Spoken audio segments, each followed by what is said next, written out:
E eu estou esperando aqui a professora Lucilena Galvão, da Nova Acrópole, professora de filosofia, tem um canal no YouTube, tem Instagram. A Nova Acrópole é uma escola internacional de filosofia. Tem entrevista dela no meu canal, mas foi feita há muito tempo atrás. Nós vamos atualizar hoje. Professora Lucilena Galvão, tudo bem? Tudo bem, Leda. Como vai você? Tudo bem, só que eu estou te ouvindo muito baixinho. Será que Ela dá está para... ouvindo muito baixinho. Agora melhorou, tá ótimo. Obrigada. Tá ótimo, Tá ok. ótimo. Tudo bem? Tudo bem. Espero que Tudo você bem. esteja bem também. Tudo tranquilo? Estou aqui isoladinha, mas tudo bem. Estamos todos.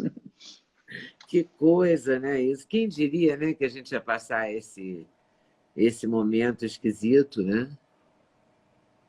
Globalização implica globalizar também as dores, os males, os sofrimentos, né? Tudo se torna uma dimensão global. Nunca houve na história um momento que nós sofrêssemos da mesma coisa, a humanidade inteira ao mesmo tempo. Não é louco demais isso? Será que a gente sai melhor dessa experiência? Eu tenho falado bastante sobre isso. A expectativa é de que só a crise nos melhore. Eu não acredito que isso seja possível, Leila. Eu acredito que, na verdade, só o ser humano pode melhorar a si próprio. Não tem nenhuma circunstância que pode mudar o homem. Mil vezes eu tenho contado a mesma história, porque muitas pessoas têm me feito essa pergunta. Eu conto a história de Sócrates. Sócrates, o filósofo, a mãe dele era parteira. Um dia perguntaram se ele seria capaz de, ao dar uma aula de filosofia, transformar todo mundo em filósofo. E ele respondeu: Olha, minha mãe era uma excelente parteira, mas ela não seria capaz de dar à luz a uma mulher que não estivesse grávida. Ou seja, se nós estamos grávidos de transformações, grávidos de crescimento, as circunstâncias podem dar uma mãozinha, fazer um papel de parteira. Mas quem não está grávido de nada, quem não tem nenhuma iniciativa de mudança, nenhum processo de transformação em andamento, não há catástrofe mundial que mude um ser humano assim. Tá? Pode gerar traumas, mas não crescimento como ser humano. Isso depende da iniciativa de cada um, da disposição de cada um por crescer. Infelizmente, porque eu adoraria que pudesse algum poder sobrenatural transformar todo mundo em seres humanos melhores. Mas, infelizmente, isso é uma fantasia, não acontece. Esse tempo de isolamento e de reclusão, né, também pode favorecer mais a quem tem uma vida interior mais rica? Com certeza. Eu Quem fica costumo melhor dizer consigo que, mesmo? Como é isso? com certeza, que nós vivemos eternamente fugindo de nós mesmos através das circunstâncias, né? Então, aquela correria, você nunca tem tempo de estar consigo mesmo. Essa circunstância nos obrigou a um momento de olhar para dentro. Muitas pessoas continuam fugindo ou têm sentido uma angústia terrível com isso. Mas é um excelente convite de sair da arquibancada, sair do palco, ir para a arquibancada e avaliar um pouco a nossa vida. Onde eu estava indo, correndo tanto? Qual era a direção? Eu escolhi essa direção? Que eu estava fazendo? Por que eu estava fazendo isso? Onde eu esperava chegar com isso? Quais são dessas coisas que eu realmente gosto de fazer, me fazem feliz, me realizam, ou mesmo eu acredito nelas? É um momento muito bom para ficar na arquibancada na nossa própria vida e refletir. E com isso conquistar uma identidade, ter mais controle sobre a nossa vida, tomar as rédeas da nossa vida nas nossas mãos. É engraçado, Leda, porque algumas pessoas eu tenho sugerido fazerem a sua rotina. As pessoas escrevem para mim e dizem: a senhora não podia fazer a minha rotina para mim? Ou seja, nós Como estamos assim? acostumados a ter os outros decidindo a vida delas. São empurradas pelas circunstâncias. Quando chega dentro de casa, que elas são obrigadas a fazer a sua própria rotina, elas querem terceirizar para que alguém faça isso por elas. Elas não estão acostumadas a decidir a sua própria vida. E isso é um incômodo muito grande. Estão acostumadas Será a que, serem empurradas pelas circunstâncias. será que isso se reflete nas nossas escolhas na vida política brasileira? A gente sempre quer um pai, alguém que resolva para a gente. A gente não tem assim uma participação ativa, sabe, na busca das coisas. É uma coisa meio. Em quem você votou para deputado? Ih, não lembro. Né? Uma coisa meio assim, não é comigo, é com o outro, é com o Estado, é público. A gente sempre Uhum. empurra para alguém, né? Terceiriza. Será que Existe uma filosofia, com será certeza. que isso se reflete até nisso? Existe uma filosofia antiga que está começando a vir à moda, não sei se você já ouviu falar, que é o estoicismo. E ele é muito apropriado para os dias atuais, muito interessante. Um filósofo famoso dessa corrente era Marco Aurélio, imperador de Roma e grande filósofo. E ele dizia que nada acontece ao homem que não seja próprio do homem. É como se a gente tivesse vindo ao mundo para crescer. E a gente trouxesse como que um cartão cifrado, que atrai para a nossa vida as coisas que a gente precisa viver para crescer. Então, se eu preciso desenvolver a minha paciência, é muito provável que entre um grande chato na minha vida. Agora, ele é chato, coitado, não é para me contrariar, é porque é o melhor que ele conseguiu ser. Mas ele entrou na minha vida porque eu chamei, entende? Ou seja, as coisas que vêm para a minha vida refletem a minha necessidade de experiência, que o meu poder pessoal atrai, para que eu, superando, cresça. Ele falava, quando o homem pensa dessa forma, ele desenvolve a teoria da responsabilidade. Ou seja, toma as rédeas da sua vida na sua mão. Nós fazemos o contrário, praticamos a teoria da irresponsabilidade. No casamento, a culpa é da sogra. No trabalho, é do patrão. Na política, é do governo. Na religião, é do diabo. E ai que não tenha um culpado, porque a gente vai ter que segurar esse peso sozinho. Então, sempre tem o hábito de terceirizar a culpa, transferir a culpa para alguém. Você deve conhecer uma piada muito comum entre os mineiros, que diz que havia dois mineiros que tinham parado de beber depois de uma vida de alcoolismo. E um dia eles resolveram, depois de meses sem beber, resolveram fazer uma pescaria. Aí, quando o primeiro amigo foi olhar a bagagem do outro, viu um saco cheio de garrafa de cachaça. Falou, que é isso, rapaz? A gente não combinou, a gente não tinha parado de beber. Não, você está me interpretando mal, isso aí é álcool. Vai que a gente leva uma picada de cobra? Ah, tá bom, entendi. E aquele outro saco ali, é o quê? É cobra, vai que não tem. Então a gente carrega o saco de cobras, que é o culpado. Porque se não tiver ninguém para a gente transferir a Verdade. culpa, vamos ser obrigados a assumir a responsabilidade. E uma pessoa que não se responsabiliza por nada, ela poderia ser chamada de quê? É um irresponsável, não é isso? Ou seja, transferir a culpa de tudo para o outro tem uma séria desvantagem, um efeito colateral grave. Quem tem que mudar é o outro. Eu não mudo nada, não cresço, não me transformo. Ou seja, não resolve nada do ponto de vista do aperfeiçoamento humano. É impressionante o número de pessoas que agem assim, né? É gigantesco, né? Com Que colocam a certeza. culpa no outro, que não se mexem, que não se transformam, que não se reinventam, porque a vida, ó a vida, né? Daí surge a Só se lamentam, vitimização, né? né? A vitimização, ou seja, se todos têm culpa de tudo, eu sou uma vítima. Eu sou como uma bolinha de bilhar numa mesa. Tenho responsabilidade sobre nada. Se eu estou indo na direção errada, a culpa é do taco que me empurrou. Ou seja, eu me recordo, Lida, que uma vez eu estava numa fila de banco e havia dois senhores conversando na minha frente. E eles diziam o seguinte: eu queria ter estudado tal coisa, mas meu pai não deixou. Aí depois queria ter trabalhado em tal coisa, mas veio o casamento, minha esposa não quis. Aí eu queria, dentro do meu trabalho, ter desenvolvido tal coisa, mas o meu patrão não queria, precisava de outra. Ou seja, depois de 10 minutos de conversa, a vida deles era a história do que fizeram com eles. Não tinha um momento de protagonismo. Eu achei aquilo muito engraçado. É típica bolinha de bilhar. Vai para onde o taco empurra. E é E sempre tem como, vítima. e tem como reverter isso quando a pessoa não percebe? Há como alertá-la? Ela é Olha, refratária a isso, ou ela percebe? Sei lá, tem um jeito de dar um toque, assim. como eu te falei, se ela estiver grávida, ou seja, quem está inquieto, quem estiver achando que esse patamar está sendo angustiante, não gera realização, você pode iluminar possibilidades, que é o que a filosofia faz. Você sabe, eu sou uma filósofa da Organização Internacional Nova Acrópole, e o que a É. gente faz pelo mundo afora é dar um toque, iluminar possibilidades. Mas se a pessoa não tem nenhuma referência interna, nenhum tipo de inquietude, não ouve. Vai ter que sofrer muito. Inclusive, torna-se um vício. A vitimização torna-se um vício grave. O tempo todo eu costumo chamar de síndrome de Jânio Quadros. Forças ocultas me impedem de governar a minha vida. É sempre assim. Sempre vítima das forças ocultas. É muito bem-humorado isso, porque é verdade, ele falou essa frase mesmo, e nunca explicou direito. Nunca explicou que forças ocultas eram aquelas.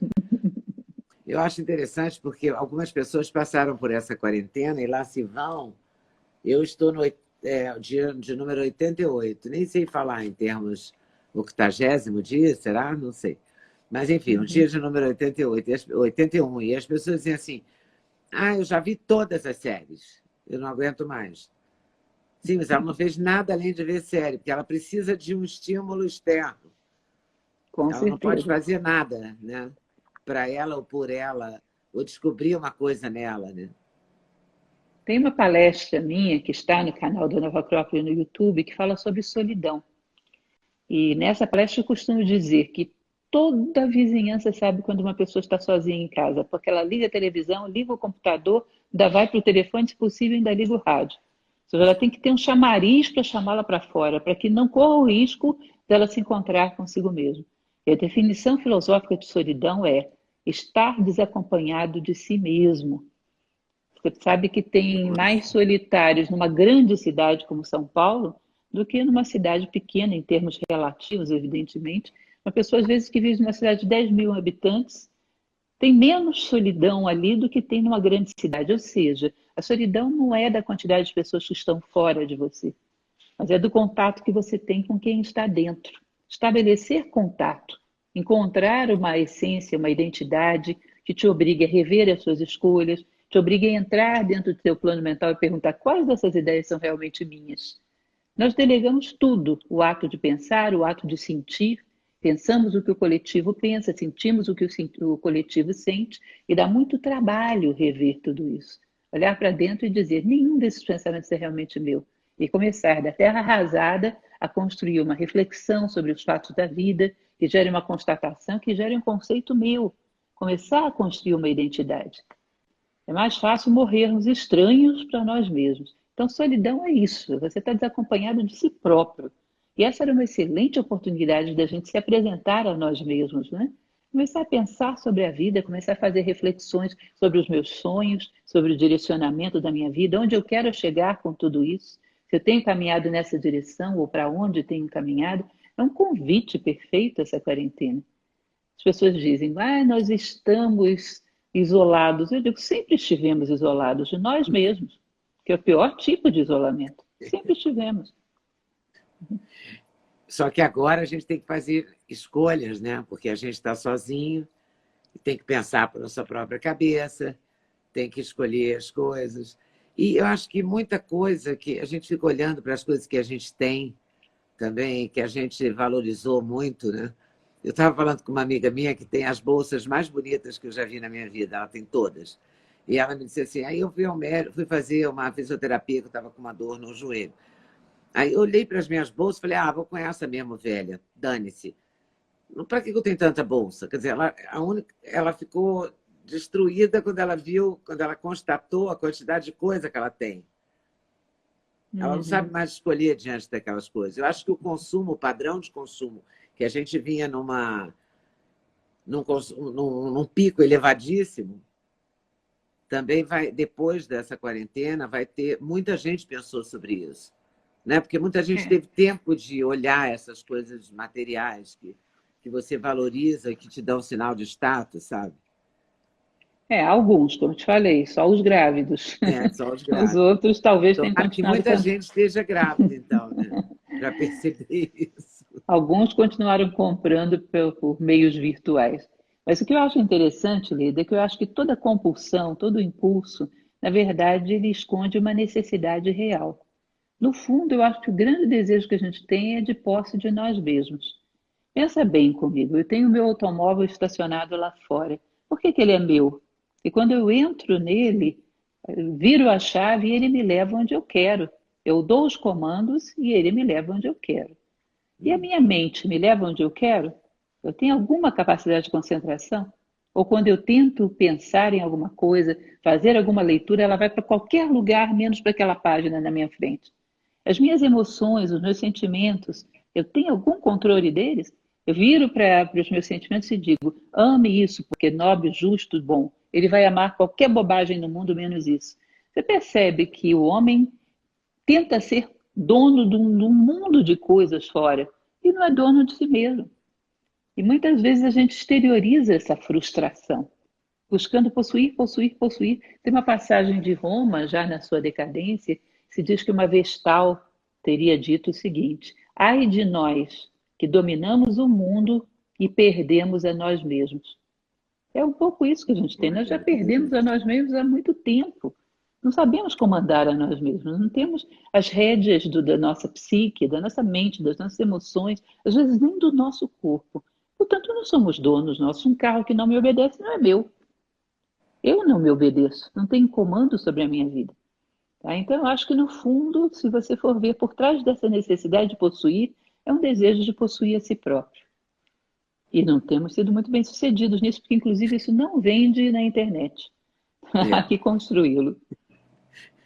E a construção sempre é difícil, né? É Com sempre uma certeza. coisa conquistada, né? Não cai do céu, não está na internet, né? Não se compra fácil. Mas é estranho, é muito estranho, de repente, saber que o mundo todo parou. Uma coisa impensável, e você faz parte dessa parada geral, né? E como é que você vai retomar lá na frente? Você vai ter Olha, medo do outro? Porque eu acho que as pessoas vão ter muito medo umas das outras. Porque na outra está a contaminação. Assim, objetivamente que eu estou falando. Depois eu queria que você falasse filosoficamente sobre isso.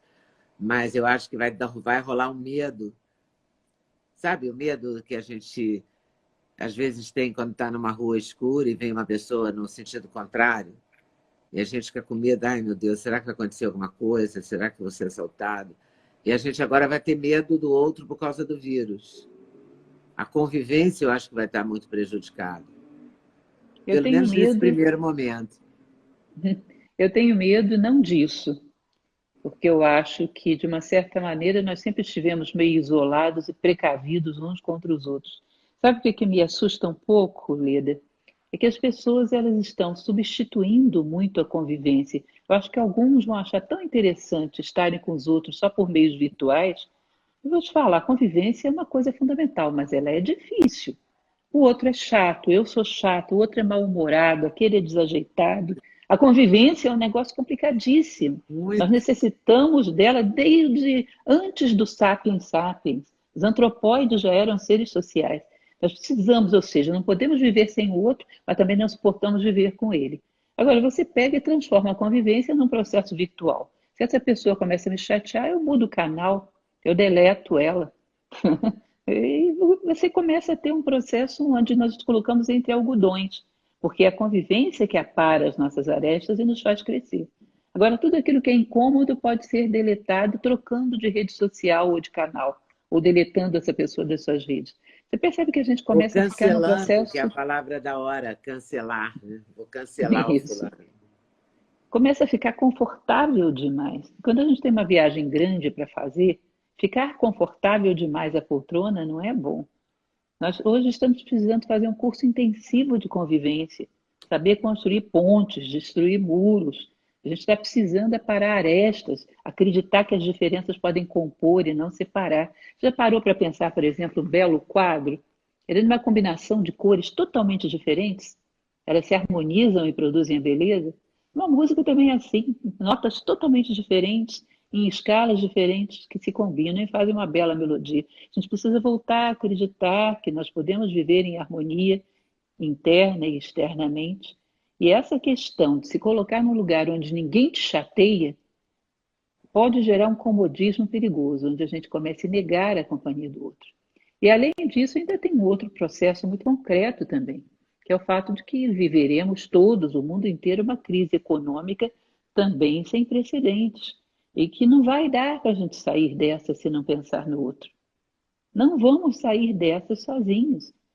Nós temos que pensar que tem pessoas que vão sair disso tendo perdido tudo, pessoas passando as necessidades mais básicas, e não vai dar para voltar àquela pseudo-normalidade onde cada um vivia dentro da sua bolha.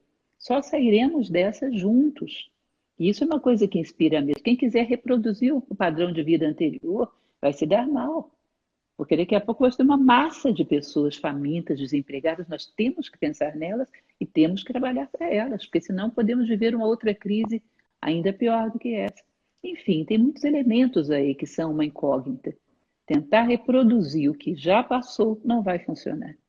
Ainda tem um terceiro fator, que você há de convir comigo, que eu nunca vi um momento histórico onde as pessoas duvidassem tanto da humanidade, inclusive de si mesmo. O ser humano não tem jeito, não tem salvação, são todos eles corrompidos, são todos eles aproveitadores, os seres humanos. Nunca vi um momento para as pessoas perderem tanto a fé em si mesmas e na humanidade. Foco mórbido. Agora, crescer, como você mesmo falou, é uma coisa difícil quando a gente acredita que é possível. Quando não acredita, não tem nenhuma chance. Ou seja, é preciso devolver a fé na humanidade. Relembrar que tem pessoas fazendo coisas maravilhosas nesse exato momento. Que a história está cheia, recheada de pessoas que fizeram coisas maravilhosas. Parar de olhar só para o abismo, olhar para o Himalaia também de vez em quando. Isso também faz parte da condição humana. Ou seja, para mim é um elemento fundamental, devolver a fé no ser humano. A filosofia trabalha muito com isso. Mas eu acho que está muito difícil, não é? Porque o ser humano está muito esquisito. Você tem que Olha, parar se para a gente perceber olhar que... as coisas que estão acontecendo, eu estava agora fazendo o Clube da Notícia aqui lá no canal do YouTube. Aí fiquei lendo umas coisas. 37 mil pessoas receberam indevidamente o auxílio emergencial. Pô, como é que alguém pode ser tão canalha a ponto de fazer uma ficha, entrar, ter trabalho de preencher um documento e tal, para blefar, sabendo que esse dinheiro seria fundamental para matar a fome do outro, entendeu? Com certeza. Quer dizer, as Pessoas pessoas que não são. compram um respirador por 3 vezes o preço, por exemplo. As pessoas que fazem hospital de campanha e não tem nem cama no hospital, porque não tem o hospital, né? Eles gastaram aquele dinheiro, sei lá onde.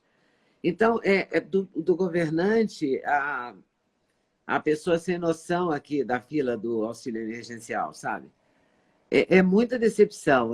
A gente está vivendo um tempo de muita desonestidade, Sim, mas de para muita pensar. canalice. Isso dá um desânimo também, sabe? Eu queria Nós ser temos assim um... como você, ter uma esperança, uma placidez, assim. Mas eu não estou conseguindo muito, não. Eu acho que muita gente não está conseguindo. Porque é muito decepcionante, né? Você ficar olhando e ver que um acusa o outro daquilo que ele é. É um negócio, sabe, fora do... Sei lá, parece que exacerbou isso, parece que isso cresceu de um jeito absurdo. Ou será que sempre fomos assim? Na verdade, a dualidade sempre existiu. Mas percebe, Lida, a gente tem feito um recorte. Nós temos 210 milhões de pessoas nesse país. O que a mídia tem trazido é um recorte das pessoas que mais estão roubando, que mais estão se aproveitando da situação. Na verdade, tem muita gente que está fora dessa estatística. Eu, uma ocasião, parei para pensar sobre a minha própria vida. 56 anos de idade eu tenho. 95% das pessoas que eu conheci diretamente, pessoalmente na minha vida, eram pessoas de bem. Pessoas que tinham lá sua famíliazinha, queriam criar seus filhos. Pode ser que não fossem excepcionais, mas também não queriam mal a ninguém. 95%. Se eu conheci um grande bandido, um grande malandro, deve ter sido talvez até menos do que 5%. Essa é a minha experiência de vida, e não uma experiência que me atingiu através de mídia. Como eu posso deixar que a mídia me convença que a maioria da humanidade é degradada, quando a minha experiência de vida prova o contrário? Você percebe que existe aí uma seleção do pior, e só se exibe o pior. E isso é como se você tivesse uma laranja e exibisse só a metade dela e dissesse para as pessoas: isso é uma laranja, e ninguém perguntasse pelo outro lado. Não falo só de personagens históricos, que as pessoas podem dizer a história mente, mas nesse momento mesmo tem muita gente fazendo coisas fantásticas. É aquilo que eu te dizia, de não olhar só para o poço, olhar para o pico do Himalaia também. Eu conto muito para as pessoas, porque essa história me impressiona muito, em várias palestras tenho falado, a história de um médico que vive hoje no Zimbábue, um psiquiatra, chamado Dixon Chibanda. Você já ouviu falar? Não. Esse homem, Lida, nesse país, Zimbábue, um país bastante pobre, tem apenas 6 psiquiatras. E as estatísticas de depressão profunda, seguidas de suicídio, eram galopantes. E ele, depois de instar com o governo para contratarem psiquiatras do exterior, levar, e receber a negativa, dizer que não havia dinheiro para isso, num determinado momento ele recebeu a notícia que uma paciente, uma jovem paciente dele, tinha se suicidado e a mãe não teve dinheiro para pagar uma moeda para um ônibus para levá-la no consultório, para que ele fizesse o acompanhamento. Ele desesperou diante disso e teve uma ideia. Pegou as senhoras de terceira idade de um país pobre como Zimbábue, que estavam jogadas num canto, senhoras analfabetas, desprezadas como uma camada social inútil, reuniu um grupo dessas senhoras e ensinou para elas o básico da TCC, que é terapia cognitivo-comportamental. E isso unido àquele aspecto da senhora, da mãe, da avó, que quer ajudar, quer ser útil, quer dar colo, ele começou com o projeto das avós do Zimbábue. Em todos os lugares, elas sentavam num banquinho, sentam num banquinho e atendem um paciente. Elas já salvaram milhares de pessoas. Ele chegou ao ponto de fazer um grupo piloto de pessoas tratadas por ele e os seus amigos, psiquiatras, e outro grupo tratado pelas avós do Zimbábue. A remissão desse segundo grupo foi maior do que a dele. E ele contando com toda alegria, elas são melhores do que eu. A coisa é tão brilhante, que já tem pessoas em vários países importantes de solução. Sabe o que é pegar uma senhora que estava ali jogada fora na sociedade, dar um propósito à vida dela e, além disso, ainda ajudar a salvar a vida de milhares de pessoas? Simplesmente um homem que não aceitou uma porta fechada entre ele e os seus sonhos, sem recurso nenhum, simplesmente um médico idealista. E agora tem os velhinhos do Zimbábue indo para tudo quanto é país no mundo. Você imagina uma analfabeta do Zimbábue indo ensinar o método nos Estados Unidos e em outros países. Você percebe que um homem dessa grandeza está vivo aqui, junto com a gente, no planeta, nesse momento? Um homem ainda jovem, ele tem seus 40 e poucos anos. Cadê o Dr. Dixon Chibanda nos jornais? E não é só ele, Não são tem. muitos, são muitos. Então, quando a gente começa a procurar respostas por nós mesmos, quando começa a desenvolver discernimento, nós começamos a ver que o painel é bem mais amplo do que essa seleção que nos é oferecida pela mídia. Às vezes, uma seleção quase que indutiva para gerar esse estado de espírito. Porque um homem apavorado é um homem muito fácil de você jogar de um lado para o outro. Fica facilmente É, manobrável, não é isso? é Então, é verdade. uma questão. A boa notícia, a notícia boa não dá a primeira página, só a notícia ruim. Com Às isso, vezes você não tem dá uma página população. nenhuma. Uma... Hein? Às vezes não dá página nenhuma, não é nem a primeira. Nenhuma. É, não dá página nenhuma. E você tem uma população tensa e apavorada. E a pessoa com medo, ela deixa que o outro escolha por ela. Né? Com Ela certeza. entrega. Eu vou fazer isso. Isso me lembra um pouco essa lei da fake news, que estavam fazendo essa PEC, que eles tentaram aprovar semana passada, que é uma coisa assim: é, para o seu bem, você perde a sua liberdade. É só para o seu bem. Sabe? É uma coisa meio assim. Então, para o seu bem, você vai entregar para o Twitter, a administradora, um CNPJ, uma empresa, tomar conta daquilo que você pode publicar, daquilo que você não pode, porque você precisa que eu te ajude a selecionar o que você pode ler, o que você pode escrever, entendeu? É uma coisa de dominação, assim mesmo, que é Além muito disso, recorrente nesse momento, né? E que a além de gente ser tem uma que... coisa que demandaria uma autoridade moral, né? Que aquele que exige isso teria que ser ele também um propagador de coisas verazes, sempre, senão não tem direito de cobrá-lo. E, em segundo lugar, você tem que considerar que uma rede social é só uma forma de externalizar. Se você tira essa via de externalização, o homem vai encontrar outra. Porque um homem que quer depreciar, que quer criticar, que quer destruir, faz isso nem que seja com sinal de fumaça, Leda. Os meios É. são secundários. Os meios são secundários. Ou Até seja, se porque ele eles não quer, existiam antigamente, já existia gente assim, né? Já sempre existia existiu. assassinato de reputação há décadas atrás, há 100 anos. Sempre existiu, né? Eu te Sempre diria que acharam um existem há jeito. milênios. Hoje mesmo eu comentava um livro, que são as Máximas de Pital-Tep, que é um livro de 2.500 anos antes de Cristo. Ele já fala sobre a crítica, sobre o hábito de difamar os demais, num livro que tem 4.500 anos de idade. Ou seja, essa tendência do homem, se você não trabalha com ele para que ele saia daí, os meios, você só tira um, ele vai encontrar outro. Mas sempre vai achar formas de denegrir, de destruir. Como diziam os próprios egípcios, sempre houve e sempre haverá construtores e destruidores de pirâmides. Escolha em que grupo você vai se inscrever. Porque senão nós temos situação engraçada, muda os meios. Parece uma piadinha super boba que eu sempre conto, se você me permite, que é a história do Claro. cidadão que era noivo, aí um dia vai levar flores para sua noiva, quando ele passa pela janela da sala da casa, encontra ela aos beijos com o outro no sofá. Aí ele toma uma medida radical, vende o sofá. Não é mais ou menos isso? Você É. tira os meios, vai para outros. Você não trabalha com o processo de elevar a consciência do homem, de depurar o gosto, processo de educação que não seja só informativa, seja formativa. Não adianta você mudar os meios. Não é perda de tempo, é vender o sofá. E vivemos a vida inteira vendendo sofá. Então, é um O- momento que é um esgotamento de ciclo, que era um bom momento de pensar os valores que nós desenvolvemos, os valores que transmitimos através da educação. Ou seja, é um bom momento de repensar até o que é educação. Bom momento, boa proposta essa, né? A gente está precisando disso. A gente está precisando virar o jogo e virar o jogo passa pela educação. Pois é, isso é uma coisa que muitos falam, mas que eu gostaria de entender melhor o que é que as pessoas pensam por uma educação que vira o jogo. No nosso momento histórico, educar etimologicamente vem de educere, trazer à tona. Ou seja, é você mergulhar lá e trazer à tona o que o ser humano tem de melhor, as sementes de humanidade que estão adormecidas dentro dele. Educação, da maneira como nós concebemos, é informar ou formar habilidades técnicas, mas não trabalha nada com valores, com formação Mas a de gente está precisando caráter. trabalhar com valores, né? Exatamente. Agora, sabe aquela música do Djavan?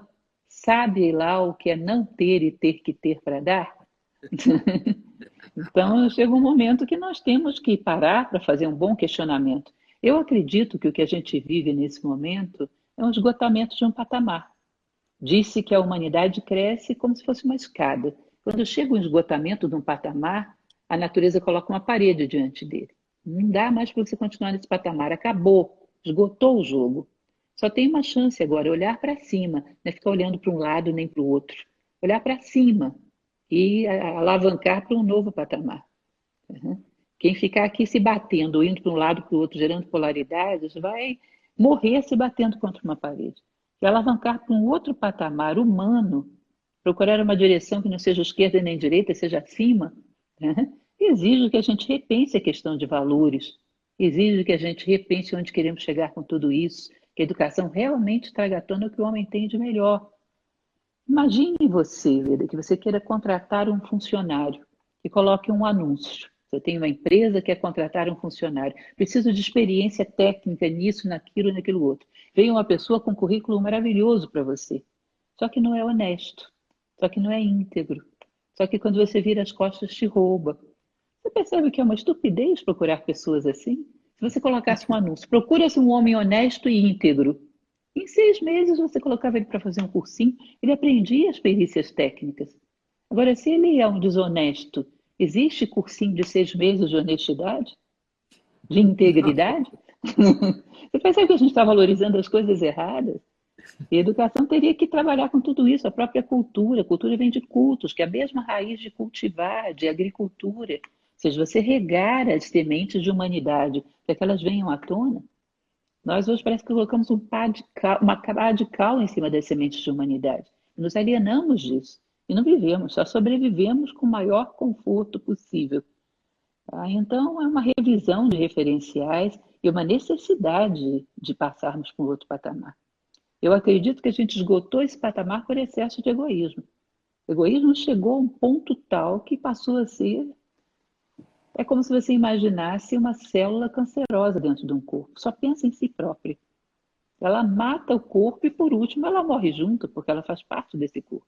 Uma já faz isso. Só se imagina a quantidade de células cancerosas dentro de um corpo só. Imagine você que a humanidade seja um corpo. Que sentido teria a minha mão querer destruir o meu pé? Ela sabe que se o pé gangrenar, mata o corpo e ela morre junto. Nós perdemos a noção de unidade. Começamos a partir do princípio de que o mal do outro nos beneficia de alguma maneira. Isso é insensato, isso é ilógico. Chega um determinado momento que acabou o tempo de fazer essa brincadeira. Ou crescemos ou não vamos encontrar uma solução de continuidade. Tá? E a vida começa a fazer que nem faz com o nosso filho no colégio, né? Não passou, segundo a época, não passou dependência, não passou a reprovação. Natureza pedagógica. Certo? Então a gente tem que entender o simbolismo por trás disso. O que será que está sendo necessário? O que será que a natureza está pedindo da sociedade humana, da humanidade como um todo, para que a gente possa continuar o jogo, para que a gente possa continuar a cena? Procurar culpados, procurar algozes, é uma brincadeira que, como a gente já falou, é muito limitada. Todo mundo fica culpando todo mundo e ninguém cresce. Eu brinco sempre com os meus alunos e digo que é a segunda maior invenção do mundo. Primeiro foi a roda, a segunda é colocar a culpa de tudo no outro. Só que tem essa desvantagem, quem tem que crescer é o outro, não você. Isso não funciona. Então a gente teria que se perguntar o que será que a natureza quer de mim agora, que a vida quer de mim agora. E eu daria um palpite, eu acho que é combater o egoísmo. Porque senão, esse corpo não suporta tantas células cancerosas. Nenhum corpo suporta. A gente aprende a combater o egoísmo? O ser humano aprende? Olha, num determinado momento a gente começa a sentir uma angústia de crescimento, que é aquela gravidez que falamos lá atrás. Começamos a ter uma certa percepção de que a maneira como nos conduzimos causa mais infelicidade do que felicidade. Começamos a encontrar dentro da nossa vida o que realmente nos realiza, nos traz felicidade. Deixa eu contar uma historinha para você entender isso. Quando eu entrei em Nova Acrópole, eu tinha 24 anos. Vivia indo para happy hour com os meus colegas, só que eu não bebo. Você pode imaginar coisa mais chata do que uma pessoa que não bebe, depois de meia hora numa mesa de bar com amigos todos bêbados? Mas eu Fora que ela cumpri vai lembrar aquilo. de tudo amanhã também, né? Ela é um Isso é muito perigo por isso. desagradável. Então, um dia, meu professor de filosofia, eu tinha acabado de entrar em Nova Acrópole, ele me falou: fecha os olhos antes de dormir e pensa qual momento do dia te trouxe alguma felicidade. E eu fui me lembrar de um momento em que eu estava mexendo no jardim, plantando uma roseira. Nunca me esqueci disso. Para mim foi tão surpreendente, eu cheguei diante do espelho e falei: que tipo de ser humano é você que não sabe nem o que te faz feliz? Não sabe nem o que é confortável nem desconfortável. Bate ponto no lazer de todo mundo, não sabe nada de si próprio. Não sei se você sabe, mas inteligência, etimologia de inteligência, a raiz da palavra significa escolher dentre, é discernimento. Escolher dentre as inúmeras coisas que a sociedade nos oferece, qual é aquela que realmente me satisfaz. E a máxima inteligência é você escolher dentre inúmeras coisas que a sociedade te propõe ser, quem é realmente você. O homem mais inteligente de todos é aquele que tem identidade, que pensa, sente, vive segundo o seu critério, segundo o seu discernimento. Se nós não quebrarmos essa bolha de sermos pensados, sermos sentidos, sermos jogados para lá e para cá, não superamos o egoísmo. Porque nós vivemos um momento onde o egoísmo é a lei da casa, é a regra. Sucesso não é ganhar junto, é ganhar sobre. Imagine que você tenha participado de uma corrida e chegue para um amigo e diga: eu tirei em primeiro lugar. Nossa, meus parabéns. Quantos concorrentes tinha? 1000. Quantos tiraram em primeiro lugar? Todos. Todos os 1000 chegaram em primeiro lugar. Ah, acabou a graça. Que vitória é essa? Ou seja, para você ganhar, tem que ter 999 derrotados. Senão não tem graça. Não tem graça ganhar junto. Tem graça ganhar quando muitos são derrotados, fracassados e ficam lá de baixo morrendo de inveja de você. Nosso padrão de realização, de felicidade vem de destaque. Destaque-se, é uma pecinha do quebra-cabeça que sobe e as outras ficam lá embaixo, todas morrendo de inveja dele. Você acha que com essa tônica chegaremos a algum lugar?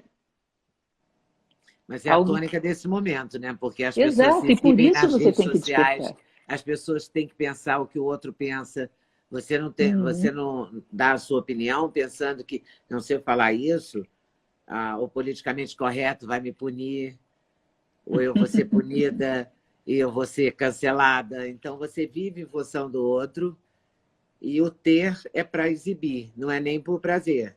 Nem sempre é por prazer. Claro que alguma vez é, mas Mas não tem uma coisa de exibição? Sim, viver em função da opinião do outro, em função do lazer do outro, dos gostos, que também não é do outro, é do todo, é um modismo. Por isso eu falo de, perdão, despertar a individualidade, para você sair dessa camisa de força. Existe um exemplo que normalmente é utilizado na antropologia para sociedades primitivas, que é a sociedade relógio. Imagine você, um mostrador de um relógio. Lá antes do meio-dia, do ponteiro de 12, eu coloco uma mulher grávida. Aí eu te digo onde ela vive, quais são os gostos dela, qual é a condição social, qual é o país, qual é o tempo, qual é o lugar.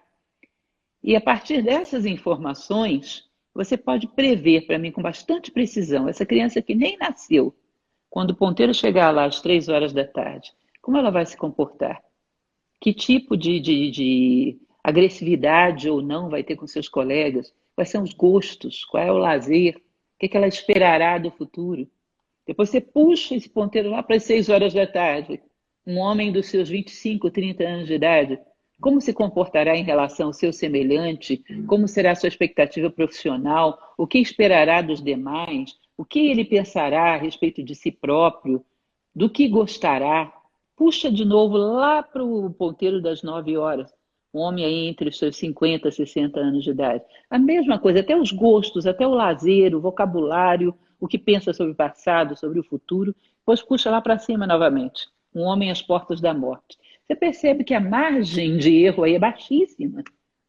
Você tem um contexto, perdão, de massificação, onde a tua vida está escrita.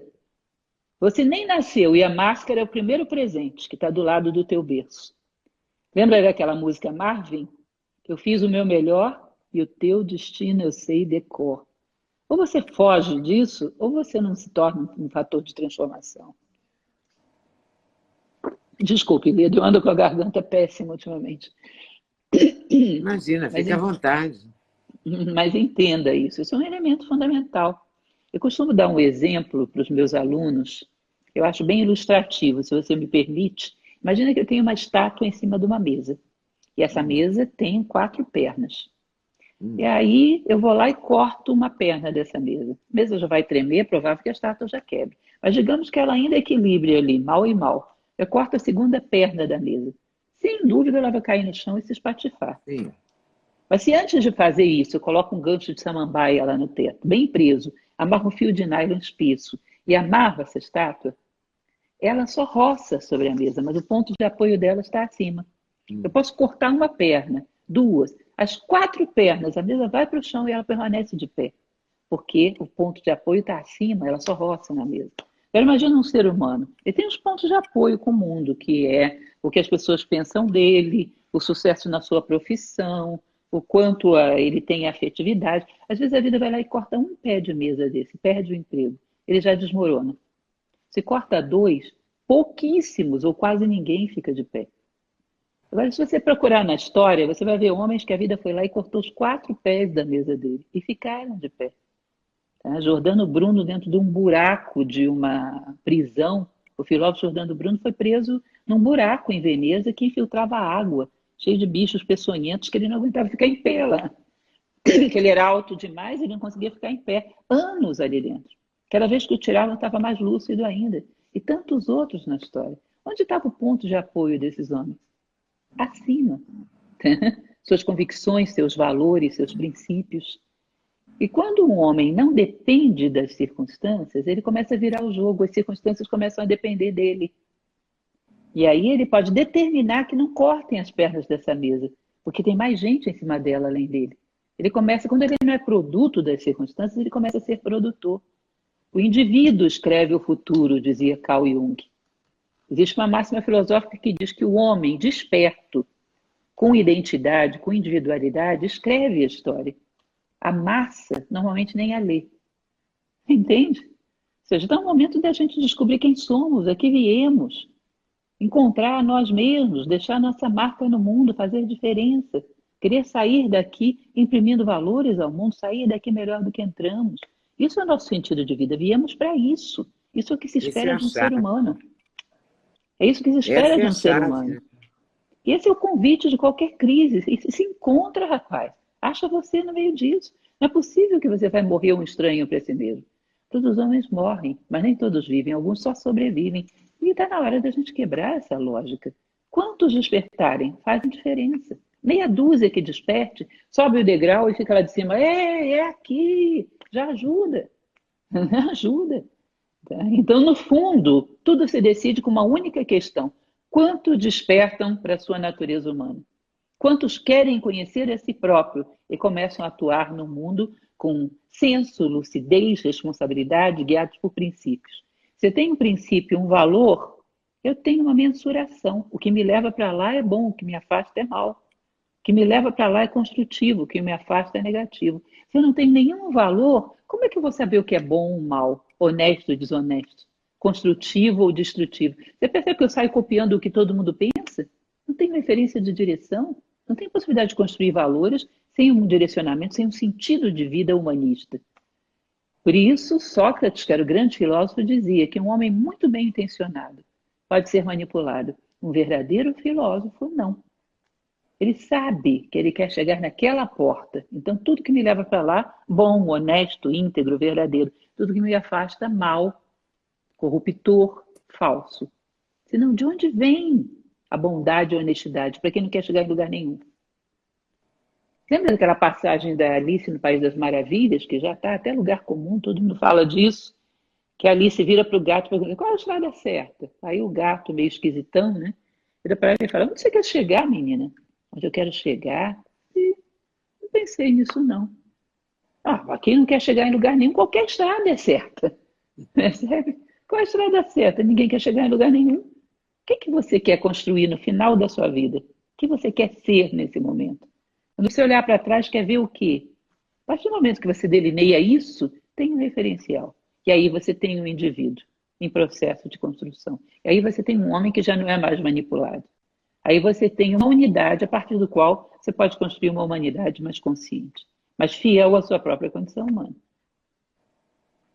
Isso pode ajudar muita gente a não entrar em crise, né? Sobretudo no momento desse. Não é? Pode ser a Com certeza. salvação, né? Você se descobrir e daí você não deprime, e daí você não perde a cabeça, É, não as se pessoas costumam perde. dizer, com Se certeza. encontrar para não se perder, né? Talvez. As pessoas costumam dizer, ditado popular, né? A esperança é a última que morre. É mentira, Lili. O último que morre é o homem depois que perde as esperanças. Não tem chance nenhuma. E a gente vive numa máquina predadora de esperanças. A gente cria uma esperançazinha no jornal do dia seguinte, ela está executada, metralhada. É uma máquina de matar a esperança. Uma vez se fez um experimento em laboratório, não sei dizer se isso é muito veraz. Eu li uma vez num veículo de informação essa história. Ainda que seja só a história, ela é válida. Olha que interessante. Diz que alguns cientistas fizeram um experimento com cobaias. Colocaram dentro de uma bacia d'água e mediram o tempo até que elas parassem de lutar e se entregassem para o afogamento. Aí, num determinado momento, quando uma delas, eles mediram esse tempo. Aí, no segundo experimento, quando uma delas estava quase se afogando, eles tiraram da água, deixaram secar e deixaram que ela se recuperasse. Aí, depois colocaram ela de novo na água. Digamos que as cobaias lutavam 2 minutos antes de se entregar. Ela lutou 4. Você sabe por quê? Por causa da esperança. Ela já tinha sido salva antes. Ela tinha esperança de ser salva de novo. Ela tinha esperança que você passasse lá de novo e a salvasse. Ou seja, a esperança multiplica a nossa resistência diante da adversidade. É interessante a gente pensar isso, inclusive, do outro lado. Quando você faz algo por alguém, você faz com que essa pessoa duplique a sua possibilidade de resistir à adversidade. Não deixar que destruam, que coloquem a nossa esperança numa máquina de moer carne. Não deixar que matem as nossas esperanças no ser humano e em nós mesmos. Isso é algo que devolve a motivação nossa em geral, vem do nosso referencial. Eu quero muito ir para casa. A casa me dá energia, me dá vitalidade para caminhar. Um homem que não quer chegar em lugar nenhum, de onde ele vai tirar a motivação para caminhar? Isso é um sentido de vida, um ideal humanista. Eu quero sair daqui maior do que eu entrei. E como dizia o grande pensador Cícero romano, certifica-te de que és fator de soma na vida das pessoas das quais participas. Entende? na vida, nas pessoas de cuja vida participas. Ou seja, o fato das pessoas terem contracenado comigo fez com que elas ficassem um pouquinho maiores, ou seja, eu fui fator de soma. Eu agreguei valor ao mundo. Bom, isso é um excelente referencial. Isso agora vai te dar motivação. Isso agora vai fazer com que você tenha o dobro, o triplo da resistência diante das adversidades. Agora você tem um sonho e você tem esperança. E um sonho humanista, que nada nem ninguém pode tirar de você. Projetos pessoais podem tirar de você, um sonho não. Ele está no terreno do ser, não tem como tirar. O que você falou? A esperança multiplica. A possibilidade de lutar contra as adversidades. Duplica, triplica o teu fôlego. Tira a esperança das pessoas e elas se entregam fácil. E isso é uma coisa que me preocupa. Deveríamos ser semeadores de esperanças. E você mina a resistência do homem quando vai matando as suas esperanças. Talvez seja o crime mais cruel, né? Com certeza. Daí você tem um homem que se entrega. Ele já não tem mais expectativa nenhuma e só sobrevive, não vive mais. E aí fica muito fácil você manipulá-lo. Eu tenho um curso de administração do tempo, eu gosto muito de falar da técnica principal que eu uso. Primeira coisa, quando uma pessoa vai fazer a administração do tempo, eu peço para ela pensar na sua vida como um todo, a partir de uma ideia-chave, que está no campo do ser. Eu quero ser uma pessoa mais fraterna e mais justa no final da vida, por exemplo. A partir disso, eu penso no meu campo profissional, no meu campo intelectual, no meu campo social, familiar e no meu campo psicológico espiritual. Como é que eu vou estar nesses 4 campos em relação à fraternidade e à justiça? Isso feito, você pensa onde você quer chegar com 10 anos, que é um círculo concêntrico. Tem que estar conectado com esse grande círculo da tua vida. 10 anos, onde eu quero ter chegado nesses 4 setores, considerando a ideia-chave, fraternidade e justiça. Isso é só um exemplo. Depois você pensa um ano, depois você pensa esse mês, depois você pensa o dia de hoje. E toda a tua vida vai ficando coerente numa única direção. Isso te dá uma capacidade de motivação fora do comum. É como você imaginar como é que constrói uma casa. A primeira coisa que você faz não é contratar o tal do arquiteto para ele desenhar uma planta. E na hora que o mestre de obra chega amanhã para construir, com o seu pessoal, ele, para saber o que fazer hoje, ele não vai olhar para a planta, para a obra pronta? Como é que ele construiria de outra forma? Faz uma fundação aqui de prédio de 4 andares, amanhã ele descobre que é casa térrea. Faz virada do nascente, amanhã ele descobre que é poente. Vai ter um monte de material de construção parado e não se constrói nada. Onde você quer chegar? O que você quer construir? Lá na frente. O que eu quero ver quando eu olhar para trás, quando tudo isso tiver terminado. Assim você direciona a sua vida. Não é manipulável e pode mensurar se você está caminhando na direção dos teus sonhos ou se está andando em círculos. Se você vive num tempo real. Não sei se você conhece essa história do tempo real, da mitologia grega. Não. Os gregos eles costumavam dizer que existem 4 deuses que comandam o mundo dos deuses, né? Primeiro era Caos, depois vem Uranus, que é o céu estrelado, são as potencialidades, as sementes. Depois vem Cronos, que é o tempo propriamente dito. Depois Zeus, que é o alto do Olimpo, que é a eternidade. E quando eu pergunto para os meus alunos, onde você acha que a gente está? A maioria deles diz, estamos em Cronos. Se eu disser para você que a gente nem pisou em Cronos, o tempo real é medido por deslocamentos em direção ao ideal humano. Você encontra uma pessoa hoje e faz mais ou menos um mapeamento. Ela tem tais limitações, tem tais vícios, tem tais dificuldades. Você encontra ela daqui a 10 anos, ela tem tais limitações, tais vícios, tais dificuldades. Não houve tempo para ela. Só passou tempo de relógio. Ela não deu um passo em direção ao ideal humano, um passo em direção à sua realização como ser humano. Isso não é tempo. A gente às vezes não está nem em Urano, está em Caos lá atrás. Nem as nossas potencialidades não viu ainda. Não existe tempo real. Ou seja, viver é entrar no tempo real. Ter um sonho e caminhar para ele. Essa semana eu conversava com o Rossandro Klinger e dizia para ele sobre o significado de Olimpo, por exemplo. Olimpo vem de Elimbus Volnus, aquilo que emergiu do limbo. É a nossa consciência que emergiu do limbo e se iluminou. E superar o tempo é ter essa meta. Minha consciência vai despertar, se elevar. Eu vou honrar o meu papel como ser humano na Terra. Ser digno da condição humana. Tá bom, já tenho uma meta, já tenho o meu Olimpo. Agora existe o tempo real, eu vou caminhar para lá. Né? Senão estamos num caos primordial. Tem que ter foco também, né? Com Tem que certeza, saber sem o que pressa e sem quer e pausa. caminhar em direção àquilo. Ter Se você valores. considera, se você considerar como ser humano, não tem muita dificuldade. É como se fosse uma pirâmide de muitas faces. Tem muitos caminhos, mas o auge lá em cima é um só. Qual é o ápice? Qual é o ideal humano? Não é valores, virtudes, sabedoria, ser um ser humano pleno? Desempenhar um papel humanista no mundo? Imprimir valores no mundo? Para todo ser humano é isso. Não precisa escolher. Você é homem, seu ideal é isso. Você é planta, seu ideal é fotossíntese. Você é animal, seu ideal é sobreviver. Homem é aportar o mundo com valores, chegar à plenitude de condições humanas, como valores, virtude e sabedoria. Está escolhido pela natureza. O ideal humano foi escolhido pela própria condição humana. Agora, o caminho você vai criando. São só meios. Agora você tem um referencial, portanto, agora não é manipulável. Não jogam com você tão fácil. Agora você é capaz de escolher, de Isso, saber com viver. certeza. Lúcia, você é uma bênção, assim, sabe?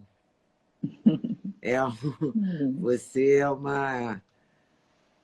Você abre caminhos, sabe? É muito bacana esse seu trabalho, esse seu falar, sabe? E você tem cursos na Nova Acrópole, não tem? Nós temos um canal no YouTube, e entrar no YouTube e digitar Nova Acrópole. Nós temos mais de 300 palestras lá. E existe lá um trabalho muito interessante sobre os mais diversos assuntos. Temos um canal de streaming também, que é o Acrópole Play. E o mais importante para nós é o curso de filosofia, que é presencial. Nós estamos hoje no mundo, Leda, em quase 60 países. Só no Brasil temos 80 sedes. É um trabalho voluntário. Eu trabalho há 31 anos como professora voluntária de Nova Acrópole. Eu sou, como qualquer pessoa, alguém que tem um emprego, precisa sobreviver, e no seu tempo livre dedica-se ao estudo e ao ensino de filosofia há 31 anos, de forma voluntária. Eu acredito que isso possa transformar a vida das pessoas. Eu trabalho de Nova Acrópole em todo o mundo. Se você entra lá no acrópole.org.br, você vai ver que tem sede para todo canto, somos 80 no Brasil. E em todo lugar são assim, professores que são médicos, que são psicólogos, que são engenheiros, mas que estudaram filosofia e se formaram para poder ensinar as pessoas, iluminar possibilidades de viver como ser humano. Só é útil o conhecimento que nos torna melhores, dizia Sócrates. Helena Blavatsky, que é uma outra filósofa muito interessante, ela dizia: honrai as verdades com a prática. Ou seja, aquilo que a gente encontra como luminoso, como construtivo, começar a integrá-lo como uma resposta à vida. Só tem um jeito da gente saber se o ensinamento é bom ou não, colocá-lo dentro de você e ver se você funciona melhor como ser humano. Imagina, o teu televisor deu um defeito, você compra uma resistência para colocar lá dentro, um circuito para colocar lá dentro. Como é que você vai saber se esse circuito que você comprou é bom ou mal? Colocando lá dentro e Para vendo se ele funciona funcionar. bem como televisor. Coloca o ensinamento dentro de você e vê se você funciona melhor como ser humano, se é fraterno, é justo, é íntegro, mais do que era antes.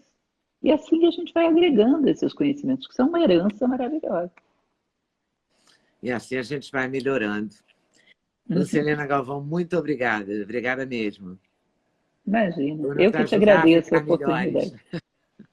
E eu acho que eu já posso anunciar, se você me permitir, que semana que vem, na quinta-feira, às Vamos conversar. 21h30, eu aqui vou entrevistar você.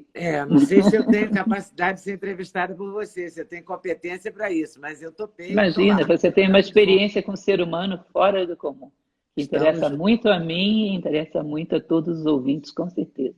Vai ser uma satisfação, já convido todos para esse momento tão especial. Vou ter o prazer de te entrevistar. Nossa, muito obrigada. Até lá, então. Obrigadíssimo. Até. Muito Tchau. obrigada, Leda. Um Obrigada abraço. mesmo. Tchau. Um abração.